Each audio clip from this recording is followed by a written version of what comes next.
Terima kasih pembentangan Profesor Dr. Kamarul Azizi berkaitan dengan 4IR, dan saya melihat dalam konteks 4IR dalam konteks pandangan Islam seperti mana yang telah dibentangkan oleh Profesor Dr. Kamarul Azizi tadi, dan pembentangan yang begitu detail yang terperinci menceritakan berkaitan dengan sejarah kemunculan 4IR yang disebutkan tadi 1800 ataupun 200 tahun yang lepas lah tentang 4IR ini, dan Prof. Kamarul telah terlibat dalam penyelidikan 4IR ini dah lebih 20 tahun lah, dan itu satu pengalaman yang cukup lama yang telah dilalui, dan kita memperolehi banyak maklumat berkaitan dengan pembentangan yang telah dilakukan, dan yang penting yang disebutkan tadi dalam pembentangan Prof. Dr. Kamarul ialah sejauh mana kita orang Islam dapat memanfaatkan ataupun menggunakan kemajuan yang ada dalam 4IR ini dalam konteks pendidikan Islam. Itu cabaran yang kita lalui. Okey, seterusnya kita pergi kepada sesi ulasan yang akan mengulas pembentangan yang dibentangkan oleh Profesor Dr. Kamarul tadi, iaitu yang pertama Profesor Datuk Dr. Abdul Halim Tamuri. Dr. Abdul Halim ada bersama-sama dengan kita ya. Profesor Dr. Abdul Halim Tamuri akan mengulas pembentangan yang telah dilakukan ataupun mengulas isu yang dibentangkan pada pagi ini, iaitu industri 4.0 ni, IR 4.0 ni, dalam konteks pengajian Islam ataupun mungkin cabaran yang dihadapi lah. Kemudian kita ada yang kedua, Profesor Dr. Wan Kamal Mujani. So kita ada dua pengulas. Kita ada masa sekitar setengah jam ataupun 40 minit lah. So bolehkah kita bagikan masa untuk mengulas ni ada sekitar 10 ataupun 15 minit. Yang pertama kita mempersilakan Profesor Datuk Dr. Abdul Halim Tamuri, Rektor Kolej Universiti Islam Antarabangsa Selangor ataupun KUIS. Okey, Prof. Boleh. Pertemuan kita. Okey, saya dengan segala hormatnya dipersilakan. Bismillahirrahmanirrahim. Assalamualaikum warahmatullahi taala wabarakatuh. Bismillahirrahmanirrahim. Alhamdulillahirabbil wassalatu wassalam. Terima kasih kepada sahabat saya Dr. Farid, yang saya hormati Dr. Muhammad Razak, dan khususnya pada panel hari ini yang berbahagia Dr. Kamarul Azizi, mantan Profesor USM, sahabat saya, tuan guru saya pada sini, tuan guru Profesor Usman ni, tuan guru saya ni, dulu lama bos Kehadari. Lepas tu saya pindah ke KUIS, tinggal lama Hadari, rakan-rakan ahli akademia, semua sidang pendengar penonton pada hari ini. Saya bila dengar ucapan daripada Prof tadi, saya ingat saya nak komen pun tak tahu nak komen kat mana, sebab semua betul kan.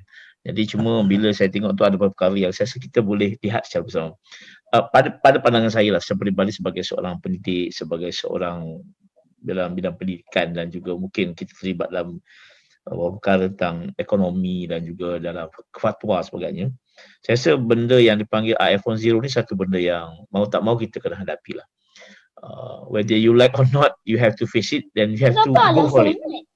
Sebab pada saya ini perkara-perkara yang penting kepada kita dalam kita menghadapi teknologi.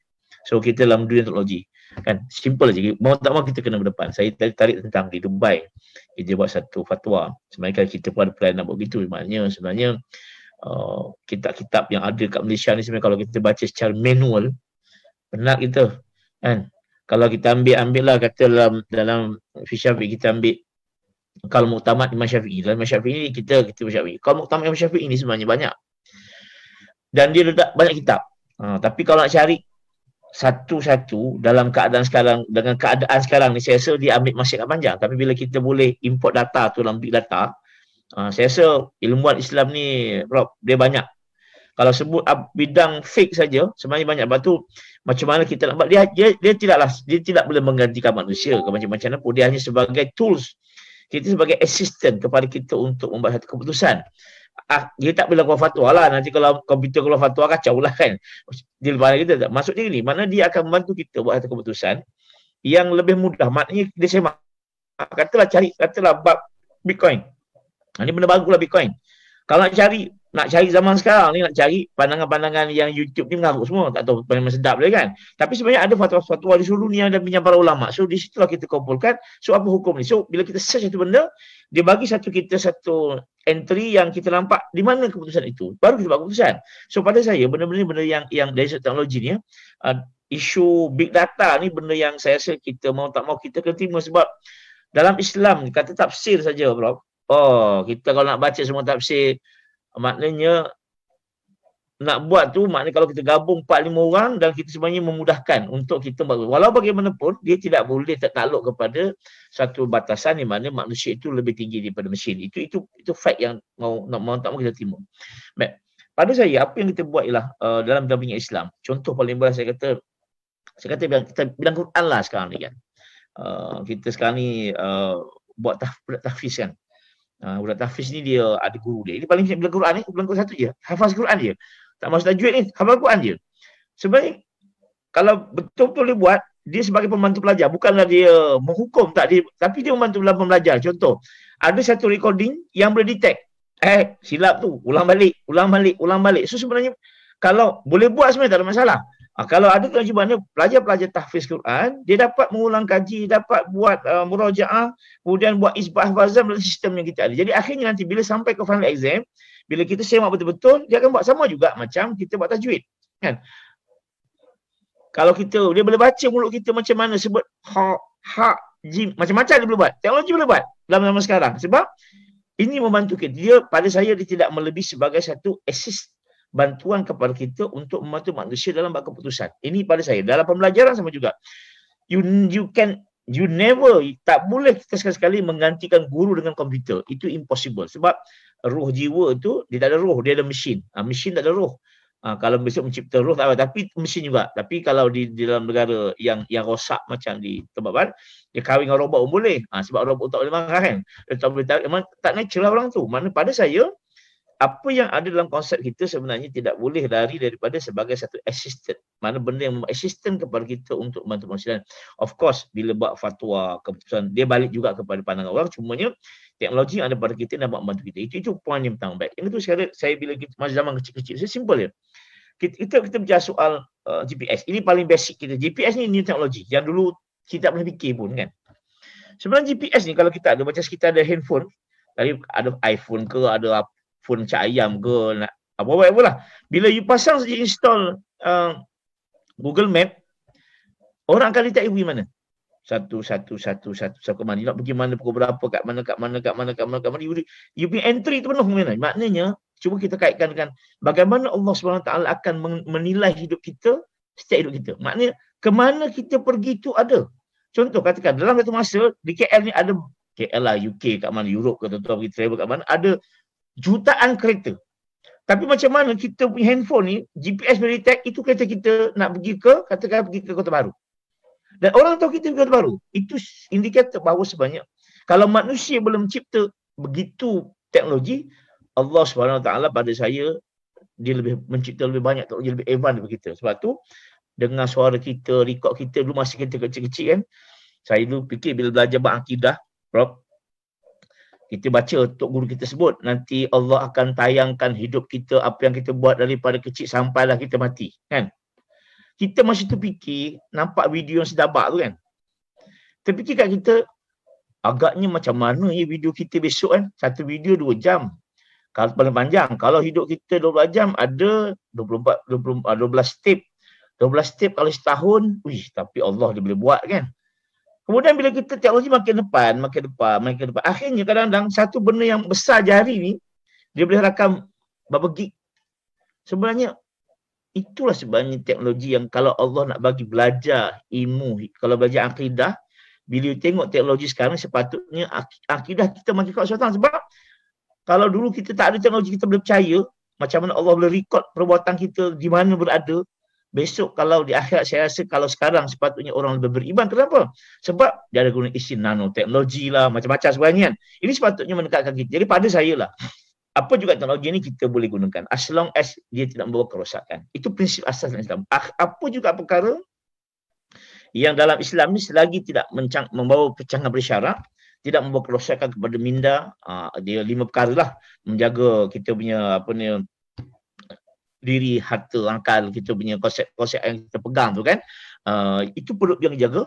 Mana selagi tidak melanggar 5 perkara itu, pada saya tak ada isu. Kalau kita nak ambil teknologi. Walau bagaimanapun dalam konteks hari ini, tapi lah, bila sekarang ni macam-macam kan saya duk bila kadang orang pandai susah juga kan.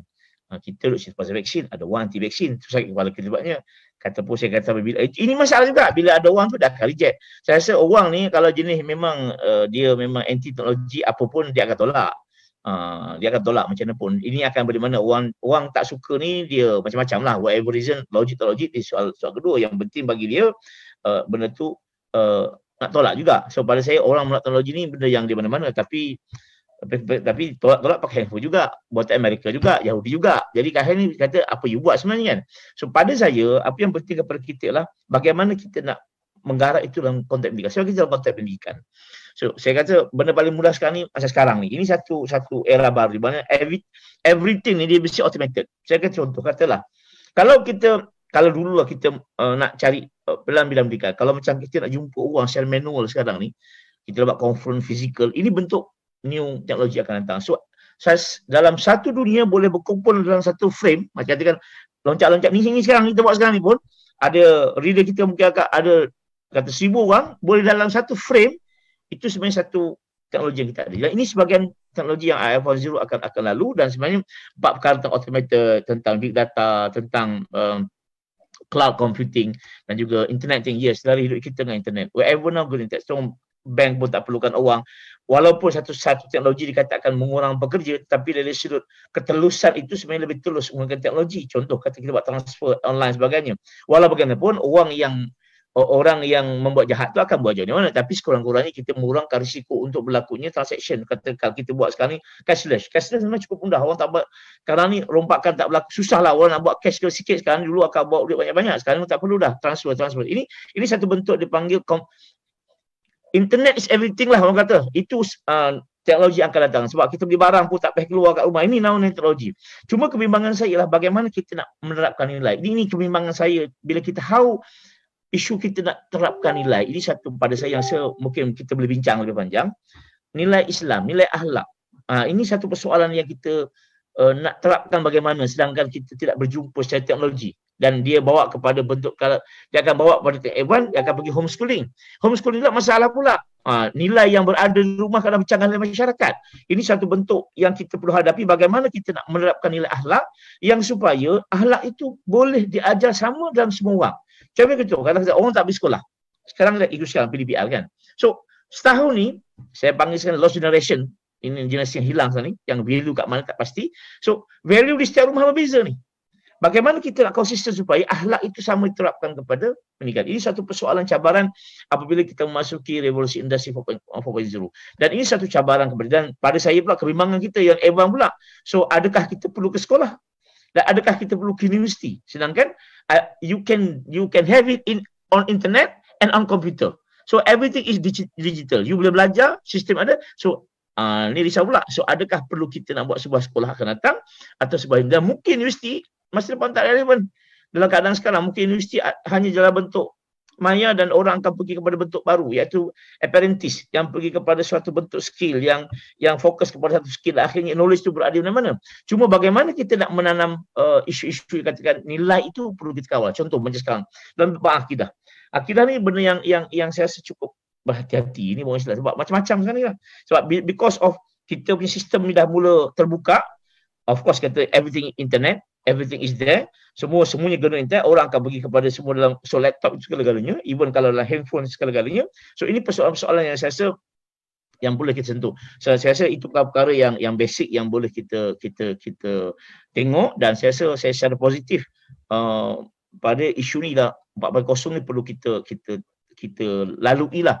So bagi saya, orang yang menolak, tak tahu lah ada orang menolak 4.0, tapi orang macam-macam lah version orang buat bisnes sebagai itu soal kedua lah. Tapi macam mana kita kena hadapi benda tu, ke kita sama ada kita nak ke tak nak, kita tak boleh hadapi dalam bidang pendidikan sekarang. Contoh sekarang ni kan, buku kan, kalau dulu orang kena buat buku teks tebal, sekarang orang digital dalam satu bentuk. Orang kata dulu kena buat 5 buku, sekarang one book.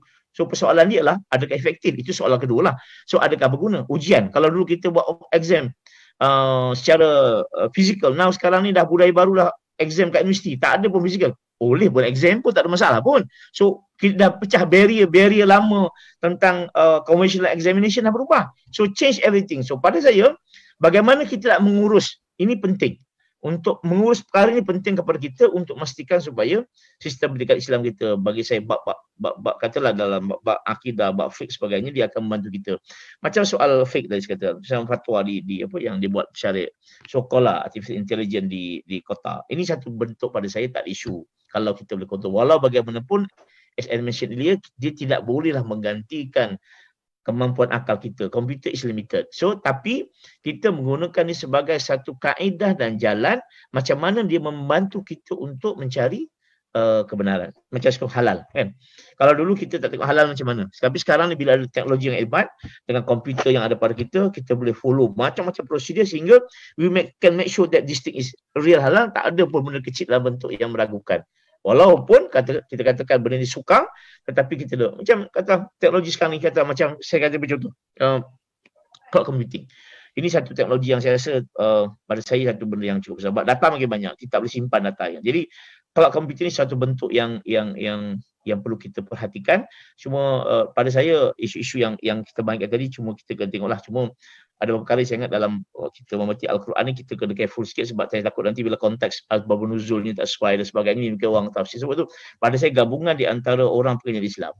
Dia yang bagus ni kita gabung orang macam zaman dulu kan. Kalau boleh kita zaman ulama dulu kan, dia seorang mufassir, dia seorang al-hadith, dia seorang saintis, dia itu the best kita. Tapi dalam keadaan sekarang kita tak ada begitu. Tetapi insya-Allah bila yang generasi akan tak ada, tapi kalau kita tak boleh mampu, kurang-kurang kita ada mencari perkongsian, perbincangan, akhirnya kita membawa kepada satu track yang betul dan supaya kita memberikan suatu nilai tambah yang positif kepada umat Islam. Dan akhirnya pada saya sekian ni komen saya sikit, saya ucap terima kasih kepada Prof yang telah banyak membantu kita bagaimana kita nak berada dalam konteks 4.0, dan cabaran kepada bidang pendidikan Islam adalah bagaimana kita nak ikut. Ini saya tak boleh catch up ni. Sebab bila kita dalam keadaan complacent ni, di mana-mana pun orang bila sebut teknologi ni, dia pertama alah ketua dah. Itu soalan pertama saya nak penjawab, saya tua dah, tak perlu benda ni. Tak, bagi saya semakin tua kita sepatutnya semakin advance teknologi kita. Dan sebenarnya generasi muda ni, young generation, they are cukup menghormati orang tua yang boleh beri teknologi. Tapi kalau kita kata tak boleh tengok, memang orang tua tak tahu apa pun, tu kita yang kena kan, jadi salah kita. Jadi bagi saya orang tua macam kita ni, orang tua macam kita, saya tua ikut mungkin saya seorang tua yang muda-muda kan, mungkin Prof Azhar, Prof Farid muda lagi tak apa. So dia pergi kepada bagaimana kita nak. So pada saya kita kena ready. Orang yang dalam bidang pengajian Islam khususnya kena synergize dalam rakan-rakan kita bidang lain supaya teknologi yang kita bangunkan, ilmu yang kita ada sesuai dengan perkembangan. Tapi sebenarnya semua susah lah. Kalau orang lama macam saya bincang lah macam kawan-kawan kan, kalau cari fatwa ni kawan, mereka mesti kita buka kitab lu, sila kitab tu kan, dia kata tak syok lah, tak ada kitab. Sedangkan kawan kita yang pakai handphone ni, saya nak kena puji lah Timbalan Mufti Selangor ni, Datuk Anhar OP ni. Ni orang yang bukan handphone, dia everything is here. Dia akan guna cari search tu dalam kitab Martabah Syamilah, kitab apa, dalam handphone ni semua ada. Dia cari, dia kata sebenarnya lebih tepat daripada apa yang dalam buku. Dia kata hak ni lagi accurate. Sebab dia cari, dia dapat banyak. Sebenarnya memudahkan buat keputusan. So, bagi mufti sekarang, ni cerita pasal mufti kan. Jadi mufti sekarang, dia kena mufti yang well-known teknologi and dia boleh guna teknologi. Pada masa tu dia boleh, tengah-tengah mesyuarat tu, saya pun cari Google dia punya iPhone ke pula, dalam ni semua dia ada. So besar kan, daripada kelab macam mana disimpan, tak ada ni, semua tak jumpa. Cuma you kata kat mana, kitab mana, orang mentang paper. Saya kata, tu kitab you, kitab outdated, kitab ni terbaru. 2021 publish dalam e-book. So itu sebenarnya teknologi. So pada saya agamawan mesti menguasai teknologi, dan mau tak mau kita semua sebagai orang yang mahir probably kena bagi latihan kepada mereka. Itu tanggungjawab pula. So tidak ada, jangan, bagi saya duk kritik apa ni Mufti tak pandai apa. You buat apa? Saya kritik je lah kan. So tak boleh. Bagi saya orang yang sains, orang yang faham teknologi, mau tak mau, kalau dia fardu ain, kata kita hukum dia fardu ain kepada mufti untuk menguasai teknologi, maka menjadi fardu ain juga kepada orang yang pakar teknologi iPhone tu, tuan Prof kan cakap kan, ada kena bagi training juga. So kewajipan dia bagi latihan. So mungkin satu khusus kepada mereka macam mana nak menguasai teknologi. Ini tanggungjawab kita bersama, dan insya-Allah saya rasa ini perkara yang pada saya kita dapat lakukan, dan saya bagi saya in personal, saya tak ada isu-isu lah berkaitan dengan teknologi ni. Dan saya rasa apa yang sepanjang saya gunakan dalam bidang pendidikan, dalam bidang fatwa sebagainya, sebenarnya kemudian dia panggil internet internet of thing tadi, ini memang kita tak binafi. Sedang ni pun kita kat rumah pun order makan pun guna internet juga.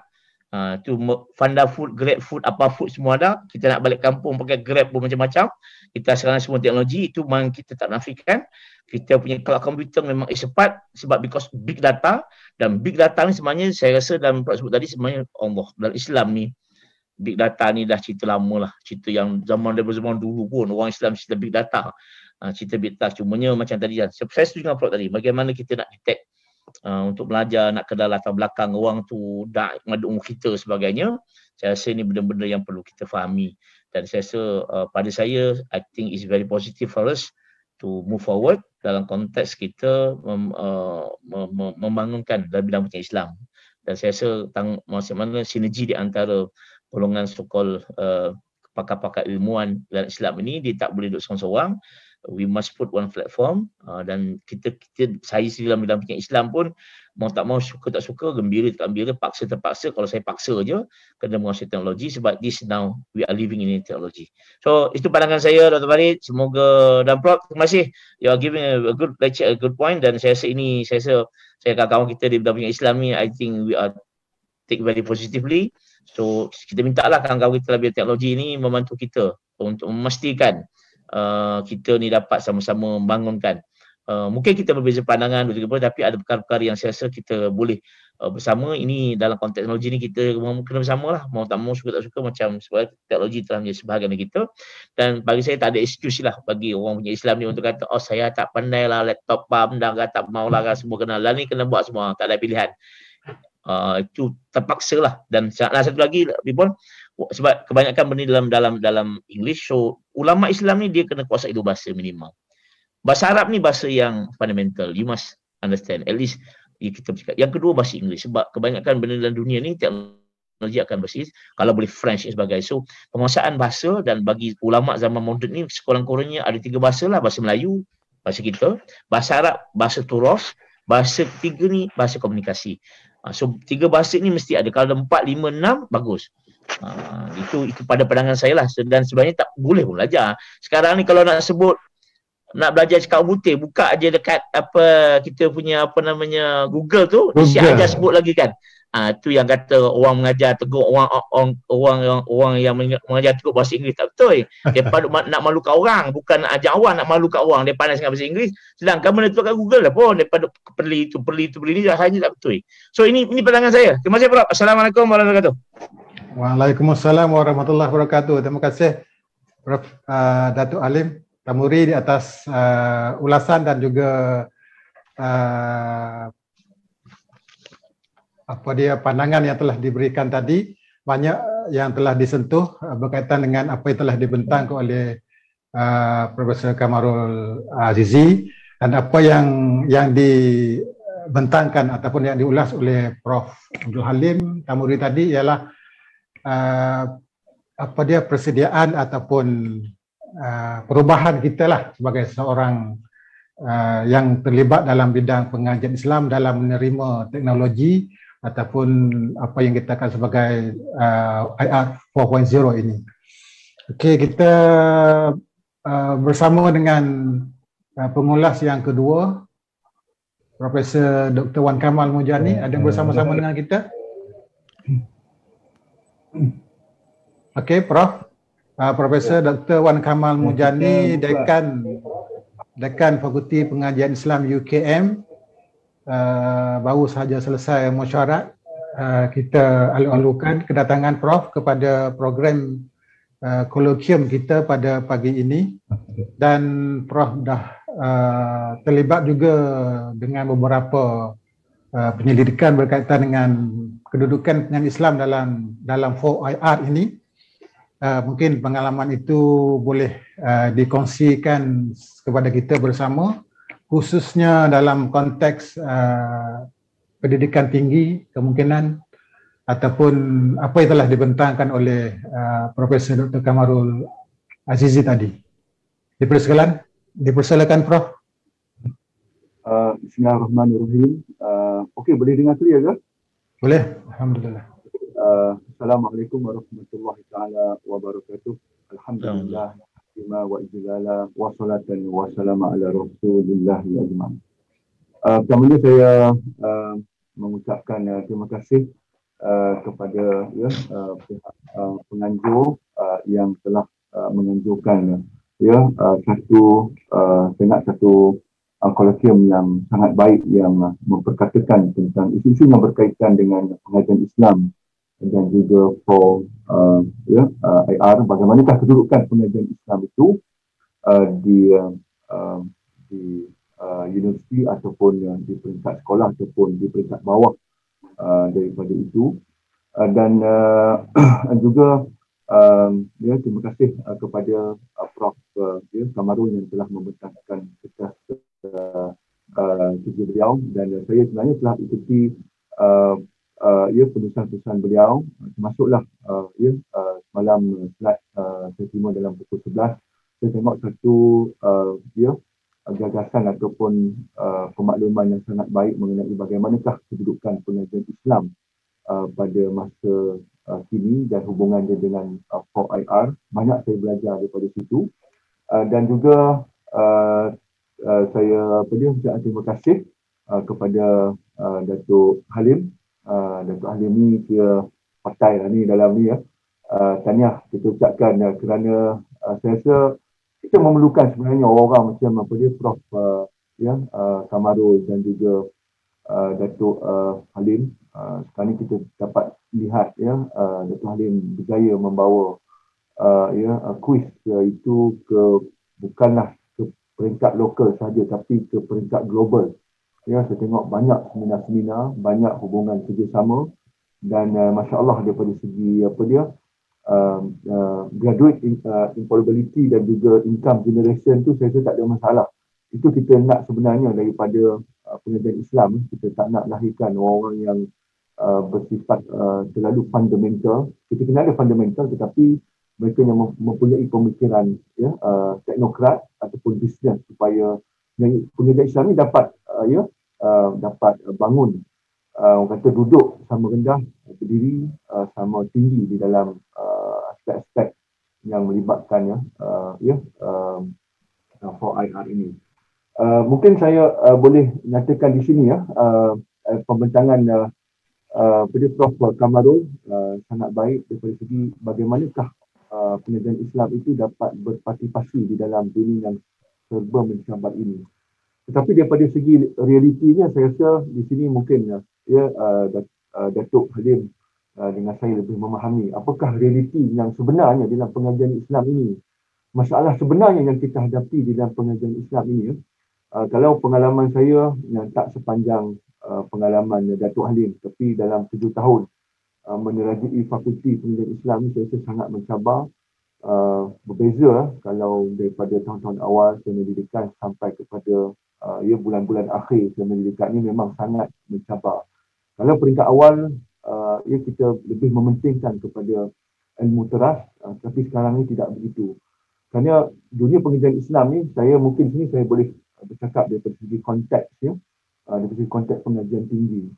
Sebab kalau kita tidak selari dengan perkembangan semasa, kita akan berada di belakang. ya, kita akan diletakkan di dalam senarai fakulti yang cemerlang. Kita mungkin berada di senarai yang terakhir. Jadi kita cuba elakkanlah di situ.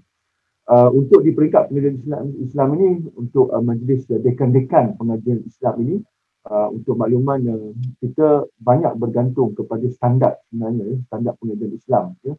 Standard yang kita ada sekarang ini adalah standard yang telah pun dibuat, saya ingat dalam beberapa tahun yang dahulu, kemudian telah disemak kembali. Cuma semak saja tahun 2017. Kita sekarang ni dalam peringkat untuk majlis dekan-dekan, kita untuk kita nilai semula dan kita membuat satu rombakan lah.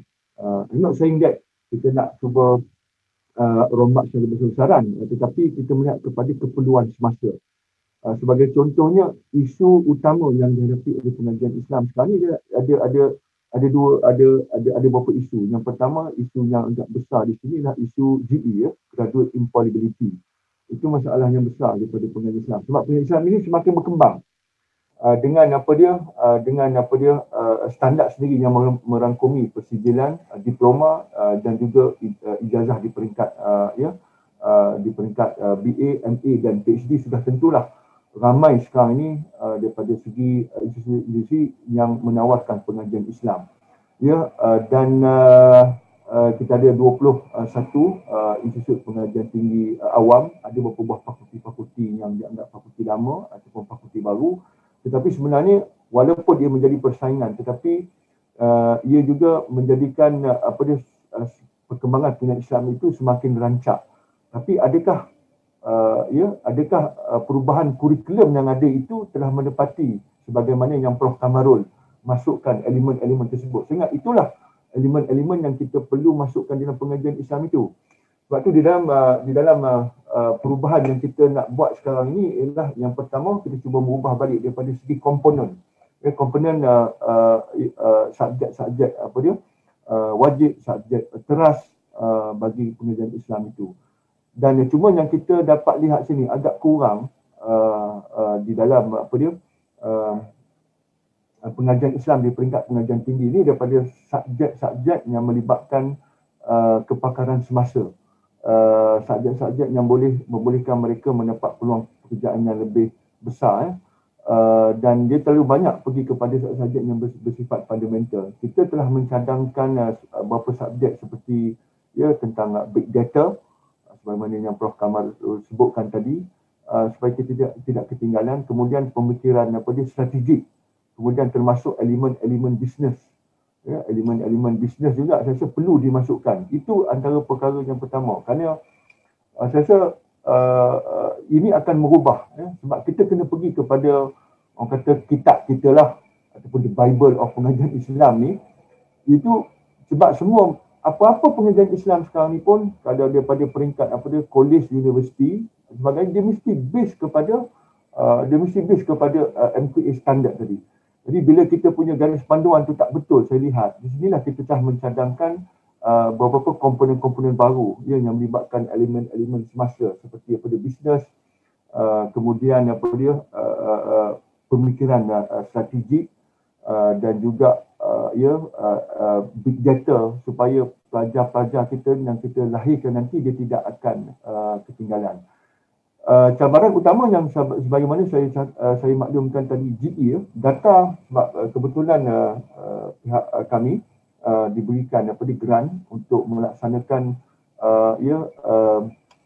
semakan semula hala tuju pengajian Islam. Dulu pernah dilakukan saya ingat dalam 10-15 tahun yang dahulu, diketuai oleh Datuk Dekan Fakulti Islam, Datuk Zakaria Stapa. Kemudian sampai masa so kita diberikan dalam sejumlah keuangan untuk melihat semula isu-isu, bukan saja ianya berkaitan dengan itu satu komponen kecil saja MQA, tapi ia menjadi satu garis panjang besar. Isu-isu lain yang dibincangkan yang agak besar ialah isu GE. Kita sering kali menyatakan pengajian Islam ini graduannya telah pun mendapat kerja. Kebanyakannya ada kerja. Tetapi isu dia bila kita tengok adakah kerja itu di dalam bidang, berapa gaji mereka yang mereka terima, itu daripada mungkin gaji yang kita nak mungkin dalam 2,000 ke atas, 2,500 ke atas. bersesuaian dengan kepakaran mereka. Tapi gaji kebanyakan yang kita dapat sekarang ni hanyalah gaji dalam sekitar 1,000 ataupun 500 ke bawah. Mungkin saya tak boleh berkongsi pendetalan lah sebab terlalu sensitif isu-isu ni. Tetapi inilah saya ingat perbincangan yang kita tekankan. Bagaimanakah kita dapat meningkatkan pengetahuan dan juga beberapa aspek-aspek lain di dalam pengajian Islam ini. Isu yang besar lain juga bila kita melakukan kajian ini, isu utama selain daripada isu kurikulum tadi, itu isu sikap. Saya menyatakan sini sikap ataupun isu orang kata isu confident.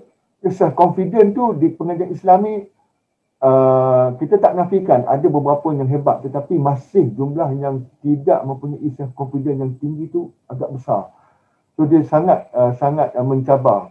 Kalau graduan kita yang boleh menjadi imam, menjadi khatib, saya rasa tak ada masalah.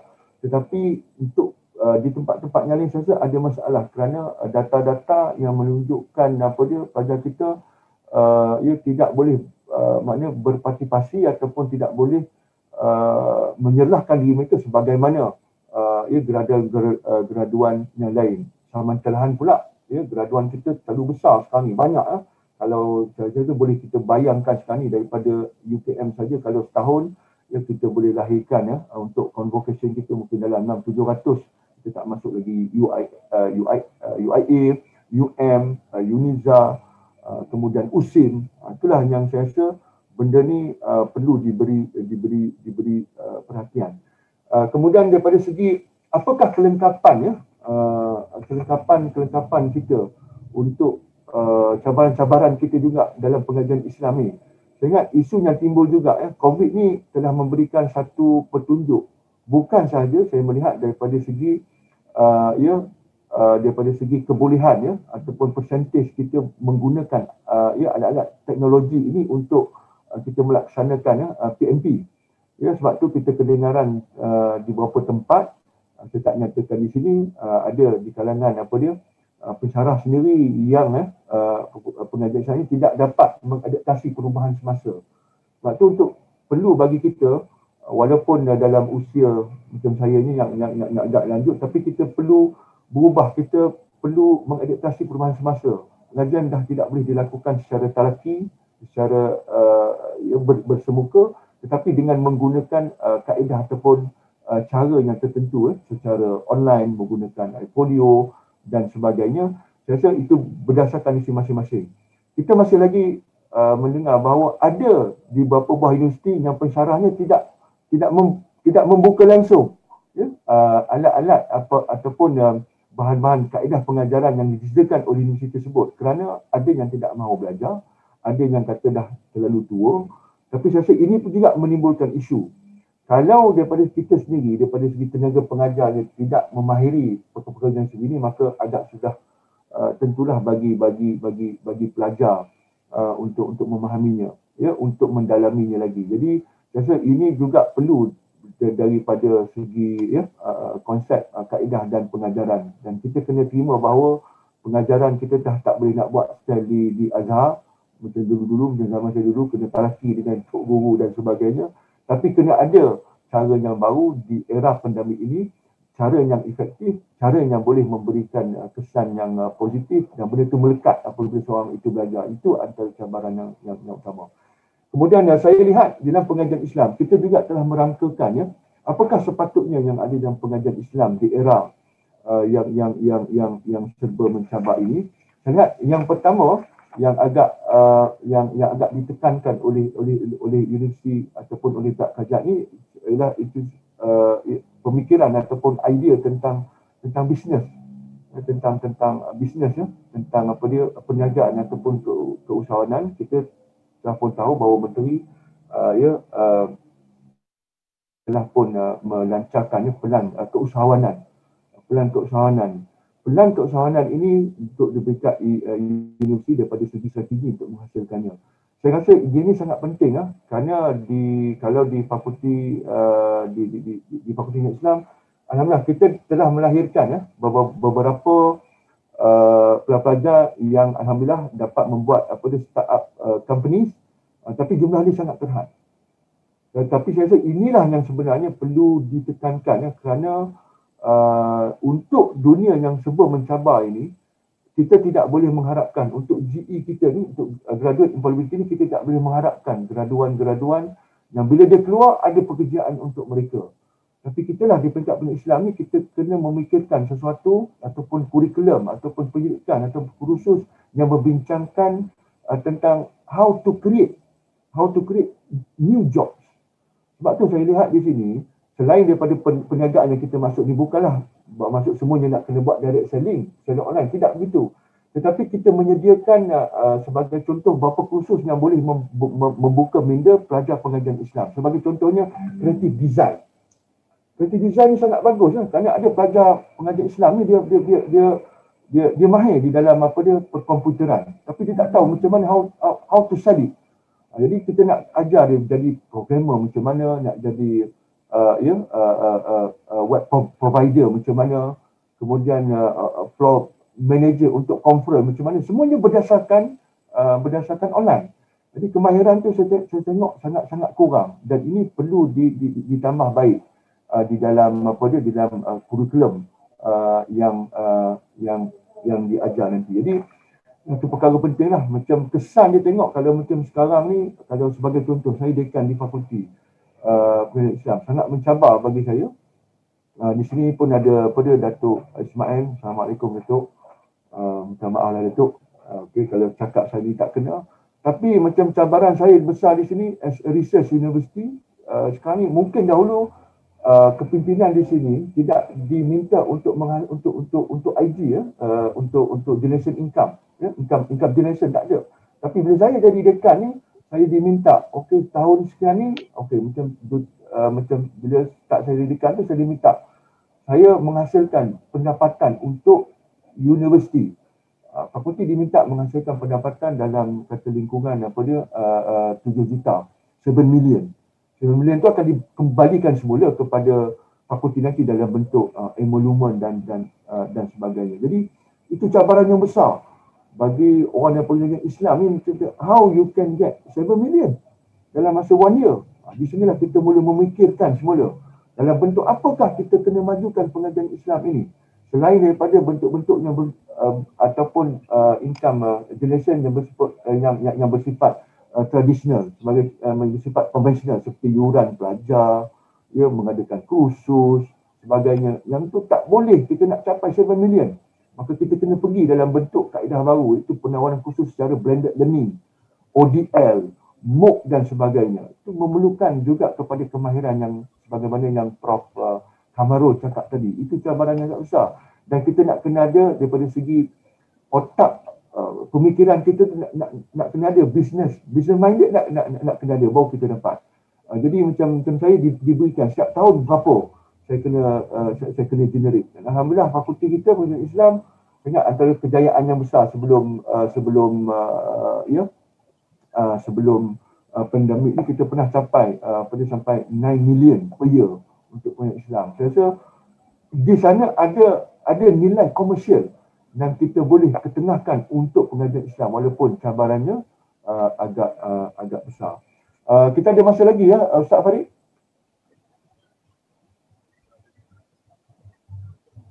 Ada lagi 3 minit. Okay. Saya tengok pengajian Islam juga perlu berubah. Selain daripada tadi, kita kena ada kepimpinan. Saya tengok kepimpinan pengajian Islam ni memerlukan kepimpinan pendidikan muda. Pendidik muda ni perlu dibangunkan ya. Sebab saya lihat di beberapa buah universiti, penyelidik tu hanyalah kebanyakannya di KJI mereka yang agak lama. Jadi kita golongan pelapis tu saya rasa perlu ada untuk membawa pengajian Islam ni ke peringkat yang lebih tinggi. Dan research yang saya boleh nyatakan di sini, kita dah tak boleh nak membicarakan, kita tak nafikan pentingnya fundamental fiqh dan usul fiqh. Tetapi kita kena berpijak di bumi nyata sekarang, kita kena pergi lebih jauh, beyond itu pengajian Islam kena kaji. Jadi kena menerajui juga pendidikan yang bersifat applied ataupun translasi. Itu sebagai contoh untuk kesejahteraan pembangunan masyarakat. Nak kena ada orang membicarakan tentang apa dia fintech. saya tengok sangat kurang tentang fintech, kemudian tentang blockchain, tentang Bitcoin. Tapi sekarang ni sudah ada banyak benda-benda tu. Saya ingat inilah perkara-perkara yang perlu diberi perhatian. Kita kena seimbangkan di antara fundamental dengan pendidikan yang bersifat applied dan juga translasi.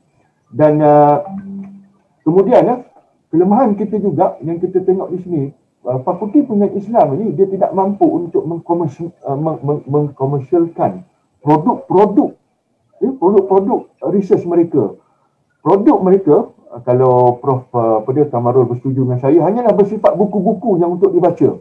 Kalau Prof. Kamarul setujulah dengan saya. Dia banyak buku-buku dia baca, ataupun kalau lebih hebat, dia akan menjadi kitab polisi. Tetapi kita gagal untuk mencari sesuatu yang boleh dikomersialkan. Sebab itulah saya lihat di sini, kalau di fakulti ini, alhamdulillah, walaupun kita tak banyak, tapi kita dah ada beberapa produk penyelidikan yang telah kita berjaya mendapat mendapat IP, kemudian kita kita dah mendapat lesen, dan kita telah menjual, kita mendapat keuntungan.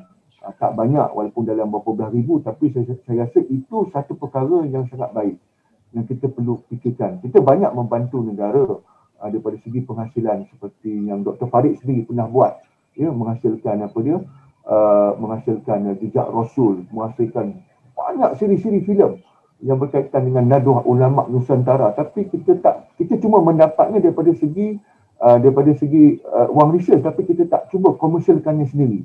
Sebab itulah di fakulti ini kita dah berjaya komersialkan. Ini satu benda yang sangat baik untuk orang Islam ni. Dia kena terobos benda-benda yang macam ni lah. Kemudian saya tak nafikan Prof. Kamarul, kita di pendidikan Islam, kalau rakan-rakan bersetujulah, kita tidak boleh lari daripada orang kata education game sekarang, permainan itu dari segi ranking. Kalau kita tak pedulikan tentang ranking, kita akan ditinggalkan. Sebab kalau kita tanya kepada pelajar yang nak masuk kepada program pasca siswazah kita ataupun pura kita, antara dua soalan yang akan ditanya iaitu di ranking berapakah universiti ni kalau kami nak sambung. Yang kedua, berapakah persentage daripada segi, dua soalan yang ditanya. Sebab itulah kita melihat ada beberapa universiti yang mempunyai ranking yang tinggi, maka itu menjadi pilihan daripada luar negara. Kita nak ataupun tak nak, kita kena terima juga. Termasuklah bagi saya isu-isu yang berkaitan dengan penulisan jurnal Q. Bagi saya tidak ada masalah. Pengajian Islam pensyarah telah ramai menembusi Scopus, menembusi WOS. Q agak sukar, tetapi di Fakulti Islam alhamdulillah dah ada beberapa, untuk tahun ini saja kita dah ada 3 lebih kurang. Itu dengan kerjasama pendidikan kita dengan Fakulti Perubatan. Sebab kalau kita masih lagi enggan menerima Q, kita banyak mempertikaikan bidang kami tak ada sebagainya, meletakkan diri kita di belakang. Apabila dibentang nanti di dalam di dalam pencapaian fakulti, kita tak nak juga fakulti kita tu jelas. Sebab tu kita kata kita tak boleh lari daripada benda-benda dengan menyebabkan realiti semasa. Dan yang saya masukkan juga tadi, itu tentang rentas disiplin sangat baik, perlu diterokai oleh bukan saja pensyarah, tapi kita menggalakkan pelajar kita bergaul dengan pelajar-pelajar daripada fakulti lain. Dan lebih penting, Fakulti Islam dia kena berpartisipasi di dalam pendidikan yang bersifat meneroka pekerjaan baru ataupun creating new jobs. Dan satu perkara yang saya boleh share di sini, kalau boleh, Fakulti Islam ni sebenarnya dia kena peka kepada realiti dan keadaan semasa. Di samping kita menggunakan data. Data yang Prof. Kamarul sebutkan tadi banyak. Kita ada banyak data. Data ni kalau dapat kepada orang sains teknologi, dia tahu how to manipulate, how to publish artikel dengan menggunakan, dengan data-data yang ada. Tapi yang Islam ni dia agak kurang. Jadi sebab itulah saya rasa kita nak kena familiar dengan data-data ni. Kalau kita dah ada data ni, kita dah boleh buat satu penulisan yang baik. Tidak bersifat deskriptif, tetapi bersifat analisis. Dan Islam juga dia kena ada. Sekarang ni sebagai contoh, kita agak naik bila isu-isu dah bincangkan tentang halal dan haramnya vaksin. Tapi orang Islam dia kena nak cepat ambil isu yang terbaru sekarang ni impact pandemik, impact vaksin. Orang belum kaji lagi. Apa yang Islam dia nak kena bersifat, bagi saya sangat peka, sangat responsif kepada isu-isu yang terkini yang orang belum boleh terokai. Inilah yang akan menaikkan pengajian Islam itu sendiri. Saya rasa ada beberapa perkara lagi, tapi saya mungkin akhiri mungkin saya nak conclude dengan dengan mengatakan bahawa pengajian Islam ni alhamdulillah telah berada di tahap yang yang boleh dibanggakan. Namun harus bergerak selari dengan perubahan semasa, dengan need of society, need of government, need of stakeholder itu perlu, dan kita tidak boleh mengesampingkan kita ini dengan ilmu-ilmu semasa. Kurikulum tu saya rasa perlu lihat balik dengan tidak kita menumpukan kepada aspek-aspek yang berkaitan dengan fundamental sahaja, ya. Hubungan industri dan kita dengar nanti. Saya mohon maaf itu agak tidaklah kata emosional sangat, tapi itu pandangan saya lah, mungkin boleh di-share bersama. Jadi bagi mereka yang memimpin universiti macam Datuk, ya, Halim, saya di peringkat, saya ni peringkat kecil-kecil saja, kita tahu cabarannya sangat besar. Ya, kita tahu bila pelajar punya Islam ni, dia punya GE dia, kita berada di tangga terakhir. Many things we have to do to improve. Inilah realiti yang kita ada. Saja yang baik daripada Allah SWT, mana yang lemah itu daripada diri saya sendiri. Saya juga terima kasih kepada semua yang membantu menjayakan kolokium kita. Terima kasih Dr. Farid. Okay, terima kasih Prof. Dr. Wan Kamal Mujani, Dekan Fakulti Pengajian Islam UKM, di atas ulasan yang diberikan. Merupakan ulasan yang lahir daripada mungkin seorang yang berhadapan secara langsung ataupun realiti yang dihadapi oleh pentat B Fakulti Pengajian Islam pada masa kini. Itu yang telah disebutkan, dan memang isu 4IR dalam konteks pengajian Islam ini telah ditangani ataupun dihadapi dengan cara yang agak mencabar, seperti mana yang telah disebutkan oleh Profesor Dr. Wan Kamal Mujani tadi. Persaingan dengan fakulti ataupun persaingan dengan bidang-bidang pengajian yang lain. So pengajian Islam dalam konteks 4IR tadi perlu berdepan dengan isu seperti kebolehpasaran keraduan Fakulti Pengajian Islam, isu yang disebutkan tadi, menghadapi krisis keyakinan dalam konteks pelajar-pelajar Fakulti Pengajian Islam, isu bahasa, isu ranking yang perlu ditangani, itu yang dihadapi secara langsung dalam konteks pengajian Islam yang dialami oleh Fakulti Pengajian Islam, seperti mana yang telah diulaskan oleh Profesor Dr. Wan Kamal Mujani sebentar tadi. Dan saya masa dah memperlihatkan pada 11.17 ni, kalau ikutkan sudah tamat, dan kemungkinan Dr. Razak ada apa-apa perkara yang nak dimaklumkan. Apakah kita perlu buka kepada soalan ataupun ulasan yang lain? Kita ada sesi kedua ni, kita input boleh masuk sesi kedua. Cuma saya fikir sebelum kita tutup sesi ni, kita wajar serah pada Prof. Kamarul sikit untuk respon kepada ulasan-ulasan dan pandangan-pandangan sebelum kita tutup. Sila Prof. Berapa minit? 3 minit? Boleh. Kita mula 11.30, nanti kita mula yang kedua. Sesi forum. Okey. Sila Prof. Okey, terima kasih. Bismillahirrahmanirrahim. Alhamdulillahirabbil alamin.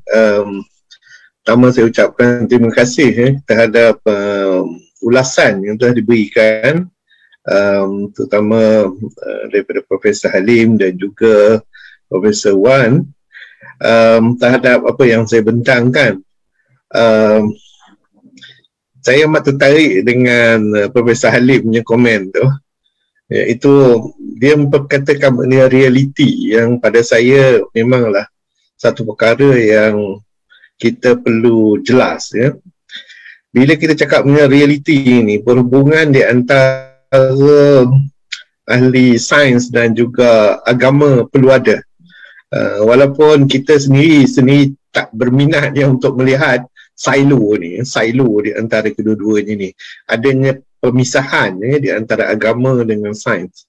Bagi saya kedua-duanya perlu disatukan, dan adalah tanggungjawab saya untuk belajar mengenai agama ini, terutama dari sudut Al-Quran dan juga As-Sunnah, kerana itu ada sumber kita. Dan penting juga bagi agamawan untuk sedar bahawa mereka hidup di zaman yang berbeza, dan Rasulullah telah beri amaran kepada kita bahawa apabila kita mengajar, kita jangan mengajar zaman kita, tetapi kena mengajar zaman di mana mereka akan hidup. Minta maaf lah, tak boleh quote exact hadis tersebut kerana saya ni orang bidang sains, tapi dari segi big data, memang macam yang kata Prof Halim, saya boleh Google dan dapatkan cepat saja. Memang itu adalah hakikatnya. Jadi kita especially dalam bidang agama kena ingat ya, bahawa masyarakat tak boleh tunggu. Masyarakat tak boleh tunggu. Dan apabila masyarakat tak boleh tunggu, maka yang ruginya kita. Dan oleh kerana kita ini adalah berimejkan Islam sebagai pendukung Islam, kita tak boleh tunjuk imej kita lemah, dan kita tak boleh tunjuk bahawa imej kita macam Prof Wan kata. Memang saya memang duk parti macam tu jugalah dekat USM dulu. Tengok KPI senarai, minta maaf lah, Masya Allah saya bukan nak megah. Saya punya center yang saya jadi pengarah tu dah jadi nombor 1 ya. Saya KPI kumpulan saya nombor 1 untuk 5 tahun di USM. Nombor 1 tu maknanya semua dari segi pengeluaran, semua dari segi paper, dari segi wang masuk, semuanya nombor 1. Tapi yang sedih bila saya tengok tu dekat USM yang last kali tu, yang itu yang kadang saya sedih, tak payah sebut lah apa nama. Dan saya cuba membantu mereka, because pada hakikatnya big data ni boleh digunakan oleh semua, bukannya bidang saya saja, tetapi juga macam Prof Wan katalah, orang agama pun boleh guna. Macam Prof Halim kata, orang agama pun boleh guna. Tapi yang masalahnya, again, itu ilmu. Kalaulah kita tak ada ilmu, kita kena cari. Saya pun kalau nak ikut-ikutkan, bukanlah big data ni orang. Orang big data ni adalah tu, kita ada Profesor Zuriati tu, nanti kita akan dengar dalam forum nanti. Dia memang betul pakar. Jadi saya pun belajar daripada orang-orang macam dia. Tapi kita kena belajar. We must learn. Even though we are professor, we learn. And from our learning, kita adapt dan laksanakan. So itulah komen saya, dan saya ucapkan terima kasih di atas komen yang diberikan. Sekurang-kurangnya sekarang saya nampak ya bagaimana arah tuju pengajian Islam, dan saya harap berdasarkan kepada pimpinan yang telah beri komen tersebut, pengajian Islam di Malaysia ini akan maju ke depan dan mungkin mengalahkan pengajian-pengajian lain yang masih lagi kompleksit dan tidak mahu bergerak ke depan. Dan tahniah juga kepada Dr. Razak yang membawa perkara ini ke dalam satu workshop seperti ini, dan saya rasa workshop seperti ini perlu dibuat banyak kali.